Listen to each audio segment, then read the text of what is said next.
Hey everyone, this is Lisa from TRW, and it is my favorite time of year.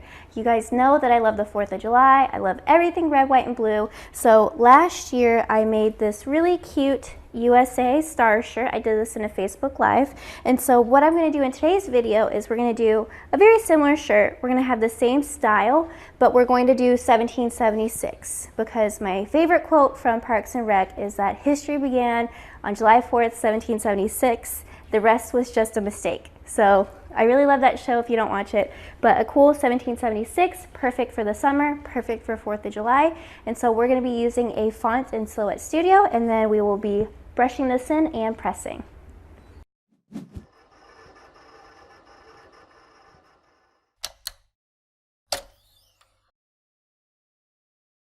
Alright, so I am over here on my computer, and so right now I have the web page open to show you the font that I'm using.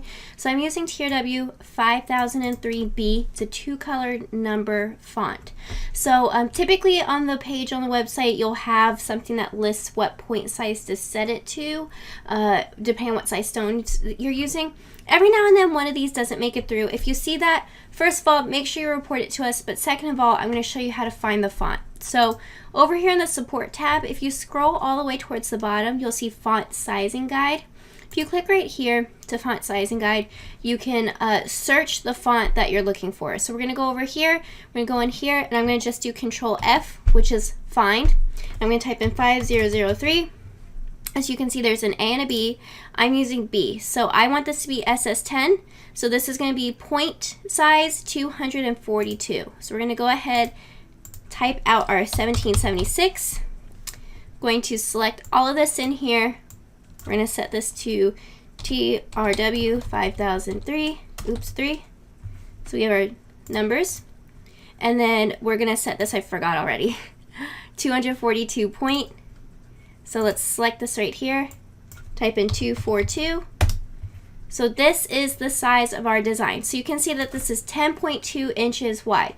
So this is it's gonna be pretty big, but like, you know me, I want my big designs or nothing. So now we have the outline of this, and I'm gonna color this kind of gray so you can see, but we wanna fill it in. So what I'm gonna do is I'm gonna make what I like to call a quick duplicate. I'm gonna hover over my font. I'm going to hold down the Alt button on my computer, Alt, click and drag it down, and so now I've copied my exact font, size, color, all of that. So we're going to double click to go into text edit mode. And I'm going to retype this, but I'm going to hold down Shift. So because this font is set up as a number font and it's a 2-color, it won't type the symbols, it'll type the other version of the number. So Shift 1776. So now you can see we have it set like that. Just going to click on it, change it to red. So now we have our font set up like this. So what's important right now is we want to make sure this is lined up correctly because this is going to affect how we cut and set it up. So now we have our font set like this. Now you may choose to break it up, convert it over to object. So I'm going to select both of these, right click, convert to path. So basically I just changed this from a font to an object. Doesn't really affect it too much, except now I can go over ungroup it, and so now my letters are separate, and you can see that one hasn't been ungrouped. So the reason why I'm doing this is I'm going to grab this bottom one, the outline. I'm going to ungroup this one as well. So now I can select my 6 right here, and I'm just going to nudge this over to give myself a little bit more tightness with it so it's not too obnoxious on my shirt. So now I'm all done with this. I'm going to select my entire design, and I'm just going to do Control G to group it. So now the last part we need to do is we need to set this up to cut. So when we cut rhinestone templates, each color is its own template, or each size if you're doing multiple sizes. The cool thing about why I lined it up before is that we're not going to move our design, we're just going to cut different sections. So the important thing is you want to go over to your rectangle tool and draw a rectangle around our design. So this is what we use, first of all, to make sure we are being the most efficient with our space, with our material. But second of all, this is what we use to line up our design. And I know it doesn't make sense now, but it will when we get to it. All right, so I'm going to be using a cutting mat, so I'm going to go ahead and keep my cutting mat in my design space. You can change that by going to your page setup and choosing Cameo or not over here. So now we're going to go to the send panel. So there's a couple things for you to know about the send panel. The first thing is that you want to program your own custom cut settings. I have in here Magic Flock already programmed in here. You can see I have it right here. So you can see my settings right here. Blade 5, speed 10, force 26, and 2 passes. Now I will link a video below on how to program your own custom cut settings, but also how to do a test cut. So I won't go over that in this video, but go ahead and check that out. But one thing you may notice is that my entire design is bold, which means my entire design would cut right now if I send it. So we're going to go over to a cool feature that Silhouette Studio has, and we're going to go right up top, and we're going to choose fill. So this is cut by fill. So the inside color. So you'll see we have no color, red, and gray. So red, gray, you already see. No color is our box. So you want to check no color, and you can see my box turns bold. And I'm going to uncheck red. So right now I have my gray and my box bold. That means right now I'm going to cut my gray with my box, and then once I'm done, I'm going to uncheck gray and turn on red. But notice that the box is being cut both times. Once we're done cutting, we're going to set this up, and that is what we're going to use to line up our design. So I'm going to go ahead, turn on my Cameo. I'm going to load my material in, and then I'm going to cut. So after I cut, I'll be back, and I'm going to show you what the cuts look like, and then we're going to go ahead to the rhinestone part. All right, so my second cut is done. Just to show you, here is my first one. I literally just pulled it off the paper, and it weeded perfectly. So I used the exact same settings. So you should have the same result here. So you can see here's my first cut. Kind of fold this over so you can see that. And so the reason why we do this box is that I can find it really easily. So that's where it is. And then your best trick is to yank off quickly. You can see that one little circle stayed behind. No big deal. Now, you know, it's very possible when you cut, or if you're still learning, you may have some that are left behind. It's really not the end of the world. What you can do is you can smooth it down on your tabletop, whatever surface you have, smooth it down, lift it up, and those holes will stay behind. So I'm going to move my Magic Flock to the side. We have it right over here. So now what I'm going to do is I'm going to grab my workstation, which is a chalkboard, and my 2 colors of vinyl, and then I'm going to show you how I brush these rhinestones in. So I'll be right back. Alright, so I'm going to go ahead and get started. So I'm going to start off with my inside text. So I'm going to do this kind of sideways for me so you can see a little bit better. So this is going to be going on a really cute blue shirt with white stars. So I'm going to do the primary color in red. Alright, so I want this to look mainly red, but you'll see once I get on the shirt, this outline that I'm going to do is going to be in white or crystal. This is going to make a big difference because it's going to frame my numbers in here so that you can still read it legibly on top of a shirt that has a pattern. So I dumped a whole bunch of rhinestones on top. These are SS10. These are red Siam stones. You see I have mine in a mason jar. You can choose whatever, you know, thing you want to hold your rhinestones. I chose a mason jar because I like how they look. But also, red's a common color that I use because you can use it pretty much for any season. So I keep a bigger quantity of it and keep it in that jar just to make it easier on me. So you can see as I was talking, I just did gentle circles and brushed my rhinestones in. Now if you have one that's open, no big deal. You can just bring a little pile on top, brush it in, and then it fills in with rhinestones. So you may notice every now and then there's a wrong color rhinestone. That's totally my fault. One day I was doing, I think, a patriotic design, and I was too excited and I dumped a whole bunch of crystal rhinestones into my jar of red rhinestones, and it wasn't enough for me to dump it out because honestly I don't think enough is ever, like, I don't think there's ever enough to make me dump out rhinestones. I would just make a rainbow jar, but I just left it in there, and every now and then I'll find crystal and pick it out. Whatever, you know, it happens to all of us. Comment below if you have any rhinestone bags or jars that are like that you have a couple guests in there. Alright, so now that I have all of these in here, I'm going to go over here, and before I do anything else, I'm going to clean up my rhinestones. So I'm going to kind of like take my hand over, kind of make these into a little bit of a pile. And so now I have my TRW Magic Scoop. It's cool because this inside part is hollow. So I'm going to use this to just kind of scoop these in there. You can see them go down in here. Now we're going to go over like that,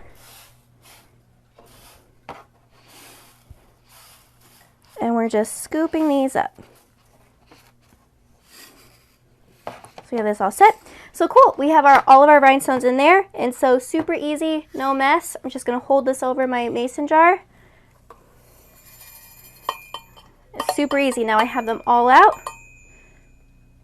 nice and empty, and now I'm all set to go. So we have this all set over here. All right, so now here's the part that's a little bit different. So if you are familiar with rhinestones, you know that we pick up our rhinestones with hot fix transfer tape. If you didn't already know that, well then you pick up rhinestones with hot fix transfer tape. So I have some right here. It's got a paper backing, and what this is, it's acrylic based, so it's made to withstand the heat of the heat press. So the way that we're working is that we are going to use this as a big hinge. So our tape is going to be in the same spot, and so are our rhinestones for each color. So I'm going to cut a piece that's longer than what I need, all right, because we need that extra section to use as a hinge. And when you cut this, you will be much better at cutting than I am. I'm in an awkward spot. All right, so we have our paper here. Now, one thing to note is after you keep your templates, or after you're done, you could store your templates on the back of this paper because it's already cut to the right size. So I peeled this off. So what we're going to do is we're going to put this down on our rhinestones. So if you are new to rhinestones, my biggest piece of advice, and those of you who are familiar with it, you can say it with me, commit, okay? Don't put your tape down and move it slightly, because then what happens is your stones will touch a part of your tape, and then when you lift it up or bring it down, it has a different amount of slack on it. So then they won't line up correctly. So we're just going to bring that right down. I'm going to go ahead and smooth it like this. All right, so I put one side close, and then I have all this extra space here. And so what I'm going to do is we're going to take this, and you can see a couple of my rhinestones didn't come up. Not a big deal. Just put it right back down. Smooth it down. And now we're all set. So I'm going to peel this up, but if you look at the bottom of the screen, it's still attached. So what I'm going to do is I'm going to fold it over, and we're just going to kind of leave this over. I'm going to bring it to the side. So just tack it onto something to keep your tape from flipping over. So I have that over there, and we have all of this extra space here. So now we're ready to put on our second template. So I have the second color here. Now remember, in my software, they lined up right on top of each other, and the box was in the same spot. This is the exact same box. So what this means is we can stack this right on top like this. Smooth it out. And now these are going to line up perfectly. You'll see that I can't see my black chalkboard through there, which is good, because if I saw the black chalkboard, that means there's a hole on top of a hole, which means we have rhinestone on top of rhinestone, so that won't work. So we're just going to repeat the process. A lot of rhinestones, more than you think you need. Just going to go right here, do my gentle circles. And I'm doing just a really light touch. I know a lot of times what happens is you'll focus on one and really push down to get it to fall in place. Don't do that, because you're not going to get them in. If you're putting down pressure, if you're really focusing on one, then what you're doing is you're inadvertently knocking more out, or you're putting so much pressure that it's just knocking the stone right back out. So don't worry too much about it. You just want to get the majority of them in, and then you can kind of fine tune it as you go. Now you can see I'm bringing little piles on top to kind of get these to fall into place. If that's something you're not comfortable with, it's totally okay. You can use your tweezers, you can use your Crystal Katana pickup tool. Whatever way is easiest for you to get them in the slots is totally fine. I don't want to use extra tools if I don't have to, so that's why I do my little piles. So you can see I have one right there. Easy enough, okay? So we're going to go right here. Bring this over.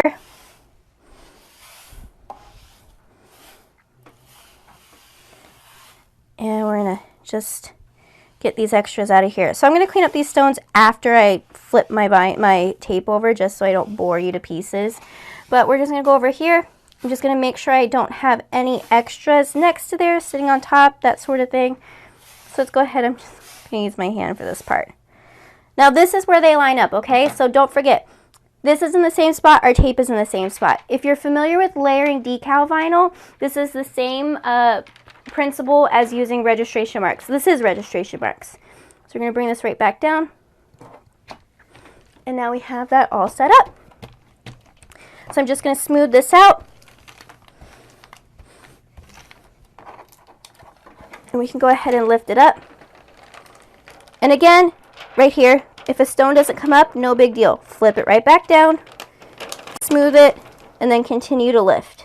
Just make sure you're lifting slowly. If you just yank it up, then yeah, of course you're going to kind of make it more difficult on yourself. So I'm going to put this tape back down, this backing back down. This is for 2 reasons. 1, it keeps my transfer safe until I'm ready to press. But 2, it's going to make it easier on me to trim this down to the size that I need. So once we have our backing on, it helps keep this stable. And now I have this trimmed down. So I'm going to go over, turn on my heat press, let it warm up, and then we'll press this shirt. Alright, so I'm over at my heat press. This is my 9x12 craft press, and I am pressing onto this alternative brand. This is from Alpha Broder. I really love this. I made a shirt like this last year too, but I did USA. So this shirt is really thin. It's one of the reasons that I like it. I like these for workout shirts, but when you're doing rhinestones, the glue can sometimes go through because it's so thin. So what I'm going to do is I'm going to take a pressing pillow right away. I'm going to take it, I'm going to put it in my shirt, all right? So we're going to set this up, and now you can see there's the front of my shirt. I'm going to check to see how these are hanging. Now when you're doing this at home, you'll have a little bit easier time than I am, just because I'm kind of working at an angle so you can see. So you can see here is my transfer, 1776. We're going to take it. So if you're not familiar with rhinestones, this gray right here is the glue. This is how our rhinestones stay. We're going to go ahead and lay this out on our shirt. The good thing about this shirt is that it is kind of like a loose fit. So I'm not, the most concerned about how it lines up, just because it's going to flow. It's going to, just move around. I'm going to kind of hold these up to see how it works. I'm going to kind of check this way to see. All right, so I think it looks pretty good. We're going to go ahead and set it up like this. So I'm going to use my cover sheet just to be safe. And my heat press is set to about 320 degrees. Rhinestones can be anywhere between 320 and 335. I like doing 320 on shirts like this because they're so thin. So we're going to go ahead, take our press down. My pressure is pretty high right now. Part of it is because I have the pillow in there. So you may need to adjust your pressure based on how thick it is, aka if you have a pillow. So I'm going to bring it down until it clicks shut, and then 15 seconds. Right, my press is done. I'm going to lift this up, and then I'm just going to immediately lift my shirt off the pillow because the glue is kind of going through on there.